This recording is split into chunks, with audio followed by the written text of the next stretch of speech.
അതെ, ഏറ്റവും വലിയ സൈക്കോ ആണെന്നറിയാമോ അത് ഈ കണിക്കൊന്നയാണ്. 13ാമത് വരെ പൂത്തൊലഞ്ഞിട്ട് ദേ ഒരുമാതിരി പെരട്ട് സ്വഭാവം കാണിക്കും പോലെയാണ്. ഞാൻ എവിടെ നിന്നൊക്കെ പറിച്ചുകൊണ്ടൊക്കെ വെച്ചപ്പോൾ കാക്ക എടുത്തുകൊണ്ട് കാക്കയ്ക്ക് എന്തിനാണെന്തോ കണി കേൾക്കാനാണെന്തോ എനിക്കറിഞ്ഞൂടാ. അതാണ് ഞാൻ ഇങ്ങനെ പറഞ്ഞുകൊണ്ടിരിക്കുന്നത്. പക്ഷേ കുറച്ച് പൂ എനിക്ക് കിട്ടിയായിരുന്നു കേട്ടോ. പിന്നെ വൈകിട്ട് മാമോദിസയ്ക്ക് പോകണം എന്നുള്ളത് ഞാൻ ഒരുങ്ങി റെഡിയായി. എവിടെ നിന്നൊക്കെയൊക്കെ ഒരുപോലെ മാച്ചായിട്ടുള്ള കിട്ടി. എങ്ങനെയാണെന്ന് എനിക്ക് അറിഞ്ഞു. സത്യം പറഞ്ഞാൽ എങ്ങനെയാണ് ഞാൻ സെറ്റ് ചെയ്തെടുത്തത്. എവിടെയൊക്കെ ഇരുന്നതാണ് എല്ലാം പറക്കിയെടുത്ത് സെറ്റ് ചെയ്തപ്പോൾ ഞാനെന്തോ മറന്നുപോയി. ബൈ ദ വേ ഞാൻ പാൻറ് ഇട്ടില്ല. അതാണ് ഞാൻ പറയുന്നത്. സത്യം പറഞ്ഞാൽ ഞാൻ എവിടെയെങ്കിലും പോയാൽ വീട്ടിലിടുന്ന പാൻറ് വീട്ടിൽ ചെരുപ്പൊക്കെ ഇടുന്ന പകുതിയോളം പോയി അഴിവി നാറി തിരിച്ച് വരും. അങ്ങനെ എല്ലാവരും കളിയാക്കും. ഇത്രയും ബോധമില്ലാതെ എവിടെ പോകണം മുട്ടിലഴിഞ്ഞെന്നും പറഞ്ഞാണ് എൻ്റെ അടുത്ത് ചോദിക്കുന്നത്. എന്താണെന്തോ ബോധമില്ലാത്തൊരു ജീവിതമായിപ്പോൾ. പിന്നെ എവിടെ കിടന്ന് ഐലൈനർ എടുത്ത് എൻ്റെ കണ്ണി തേച്ച് എൻ്റെ കോക്കറിയും കാണിച്ചുകൊണ്ടിരുന്ന മെച്ചം എൻ്റെ കണ്ണിൽ കൂടെയൊക്കെ പുകയൊക്കെ പോയത് ചാത്ത സാധനങ്ങൾ വാരി കണ്ണി തേച്ചെന്ന് തോന്നുന്നു. പിന്നെ കയ്യിലും കാലിലും അവിടെയൊക്കെ വാരി കരിയൊക്കെ തേച്ച് ഫുള്ള് മാച്ചിട്ട് ഫ്ലൂറസെൻ്റ് ആയതുപോലെ ഒരു കിളി പറന്ന ലുക്കായിരുന്നു എനിക്ക്. ഞാൻ പിന്നെ തമ്പാനൂർ എത്തിയപ്പോഴത്തേക്കും മീനാങ്കൽ ബസ് കിടക്കണം. വീട്ടിൽ പോയാലോ എന്നൊക്കെ ഞാൻ ആലോചിച്ച്.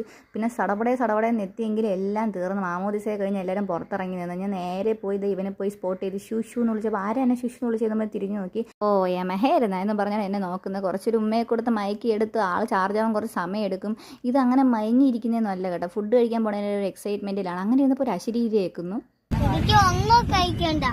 ഒന്നും കഴിക്കണ്ടേ? അപ്പൊ അതെനിക്ക് ശ്രദ്ധിക്കും. ഛർദിക്കും. എന്തിനു വന്നേന്നറിയാമോ? വാവേനെ കാണാൻ വന്നതെന്ന് പറ. കൊച്ചു വാവനെ കണ്ട് കാണാൻ വന്നേന്ന് പറ. കാണാൻ വന്നു. അങ്ങനെ നമ്മൾ ഈ ആജാന ബാഹുവെ ലൊക്കേഷനിലേക്ക് വന്ന് അവിടെ കല്യാണമോ റിസപ്ഷനോ എന്തൊക്കെയൊക്കെ നടക്കുന്നുണ്ടായിരുന്നു കേട്ടോ. പിന്നെ അവിടെ കുറച്ച് ഗെയിംസ് ഒക്കെ ഉണ്ടായിരുന്നു. ഇവ അവിടെ ചെന്ന് എന്തൊക്കെ കളിച്ചുകൊണ്ടിരുന്നപ്പോൾ അന്ന ഇതെന്നാ ചാതന്നോ എന്നും പറഞ്ഞ് വന്ന് നോക്കുകയാണ്. പിന്നെ വാട്ടർ മെലൻ്റെയും മറ്റേ ലെമണിൻ്റെയൊക്കെ നല്ല കിടിലും ജ്യൂസൊക്കെ ഉണ്ടായിരുന്നു. വെൽക്കം ഡ്രിങ്ക് കുടിച്ചു വന്നപ്പോൾ അന്നതേ ഇതിങ്ങനെ പൊളിച്ചിട്ട് ഇതേ ഇങ്ങനെ എടുത്തിട്ട് ഇങ്ങനെ വായിൽ വെച്ചിട്ട് ഇങ്ങനെ ഇതേ പിന്നെയും ചേച്ചി എന്നുള്ളൊരു എക്സ്പ്രഷനാണ്. പിന്നെ കേക്ക് കിട്ടിയത് പ്രയറൊക്കെ കഴിഞ്ഞ് നമ്മൾ നേരെ ഫുഡ് അടിക്കാൻ പോയി. നല്ല കിടിലം ഫുഡായിരുന്നു കേട്ടോ. നൂൽ പൊറോട്ടയൊക്കെ ഉണ്ടെന്നൊക്കെ പറഞ്ഞ് എനിക്ക് കിട്ടിയില്ല. പിന്നെ ഞാൻ ചേട്ടൻ്റെ പാത്രത്തിൽ നിന്നൊക്കെ എടുത്ത് കഴിച്ച് കിടിലമായിരുന്നു. ഇതെൻ്റെ പീക്കാച്ചുവിന് എടുത്തുകൊണ്ട് പോകുന്നതാണ്. അതെപ്പോഴും ഞാൻ ചെയ്യാറുണ്ട്. ഹലോ.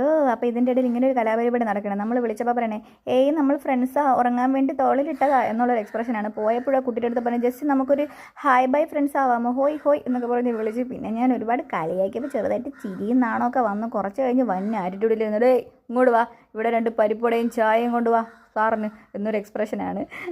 പിന്നെ യൂഷ്വൽ അരമണിക്കൂർ നീണ്ട ഫോട്ടോഷൂട്ട്. അപ്പോൾ വീണ്ടും വഴിതെറ്റി പോയി പിടിക്കവനെ എന്നെ. പിന്നെ തിങ്കളാഴ്ച വെള്ളിയാഴ്ച വട്ടെന്നും പറഞ്ഞാണ്. ഇതെല്ലാം കണ്ട ആൾക്കാർ ഇതൊക്കെ എന്തൊക്കെയാണ് നടക്കുന്നത് എന്നൊരവസ്ഥ. കുറച്ച് കഴിഞ്ഞപ്പോഴും എന്തോ കോഡ് ഭാഷയിൽ ഇവൻ്റെ ലവൻ്റെ അടുത്ത് എന്തൊക്കെയോ സംസാരിക്കുന്നു. കോപ്പിറൈറ്റ്സ് ഉള്ളതുകൊണ്ട് ഒരു ഐഡിയ ചെയ്യാം. വല്ലാതെ വാടല്ലേ പൂവേ നീ എൻ്റെ പൊന്നുമലല്ലേ നമ്മൾക്ക് നാം തന്നെയല്ലേ കൂടെ പിറന്നവരല്ലേ.